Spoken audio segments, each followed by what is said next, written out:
మేము ఎంత బాధపడాలి సార్ దీని మీద? మీరు ఆయన మీద ఏం చర్య తీసుకున్నారు దానికి మేము 100% కట్టుబడి ఉంటాం. కానీ ఆయన ఒక బహిరంగంగా ఒక క్షమాపణ చెప్తే మేము ఇంతమంది వీడికి వచ్చినందుకు మా అందరికీ హ్యాపీ. కానీ మీరు మీ మాటకు కట్టుబడి, ఎందుకంటే మా సమస్యలు ఎన్ని వచ్చినా మీ దగ్గరకు వస్తే మీరు ప్రతిసారి మాకు లోపల ఆఫీస్లో కూర్చుని మాకు స్పందన ఇచ్చారు. మేము దానికి అగ్రి. మీకు మేము రెస్పెక్ట్ చేసి మీరు చెప్పింది మేము విని వెళ్తాం సార్. మీరేం చెప్పాలనుకున్నారు మాట్లాడండి ప్లీజ్. ఒకటే ఏంటంటే ఇప్పటిదాకా మనం అనుకున్నట్టు శ్రీనివాస్ గారు సిఐ గారు ఇక్కడ ఉన్నటువంటి ఈ స్టేషన్కి సంబంధించిన SHO గారు ఆయన తరపున నేను క్షమాపణ అడుగుతున్నాను మిమ్మల్ని. ఇంకొకసారి ఇలాంటిది పునరావృతం కాదు అన్నటువంటిది సార్ మనకు చెప్పడం జరిగింది. రెండవది ఏంటంటే సారు శ్రీనివాస్ గారు చెప్పడమే కాదు, నిన్న ఆయన మాట్లాడినటువంటి భాష, ఆయన మాట్లాడినటువంటి పదాలు ఏవైతున్నాయో ఈ కూడా ఇంకా పై అధికారులు వినాలి.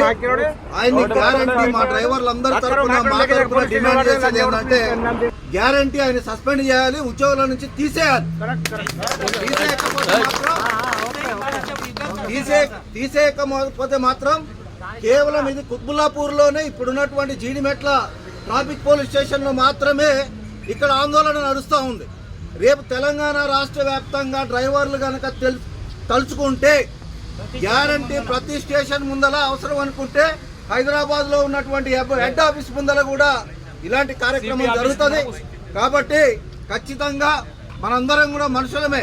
ఇప్పటిదాకా ఉమేష్ రెడ్డి చెప్పినట్టు మొత్తం సచ్చిన కానించి పుట్టేదాకా డ్రైవర్ లేకపోతే ఏ పని కాదు. అయినా డ్రైవర్లు అంటే చాలా చులకనగా, చాలా హేళనగా చూస్తున్నటువంటి పరిస్థితి ఉంది. నిజంగా అంత చులకనగా చూడకపోతే నిన్న SI కానిస్టేబుల్ పదం అంటే ఆ భాష వచ్చేది కాదు. ఖచ్చితంగా అందుకనే ఈ సందర్భంగా చెప్తా ఉన్నాం, గ్యారంటీ ఎవరైతే నిన్న డ్రైవర్ మీద అనుచితంగా ప్రవర్తన చేసిండో ఆయన మీద చట్టరీత్యా చర్య తీసుకోవాలి.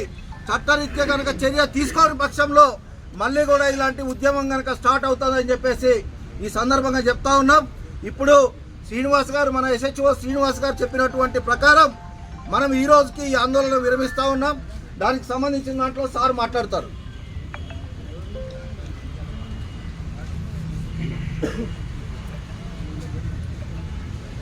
కానిస్టేబుల్ కూడా సస్పెండ్ కావాలి, SI గారు కూడా సస్పెండ్ కావాలి సార్. మాకు కావాల్సింది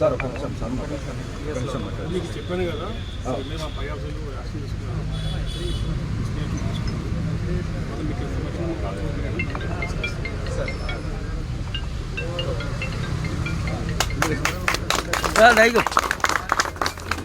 మీరు ఒక 5-6 మంది ఉంటే ఒకటి లెటర్ రాసి సార్కి ఇచ్చిపోదాం. అందరు సంతకాలు పెడదాం, అందరం పెడదాం. ఇక్కడ వచ్చిన వాళ్ళందరికీ నేను లెటర్ రాస్తాను, దీని మీద అందరు సంతకాలు పెట్టండి. గ్యారంటీ ఆయన మీద చర్య తీసుకోవాలన్నటువంటిది ప్రధానమైనటువంటి డిమాండ్. బస్ ఒక 10 నిమిషాలు అందరూ సంతకాలు పెట్టేసుకోవాలి.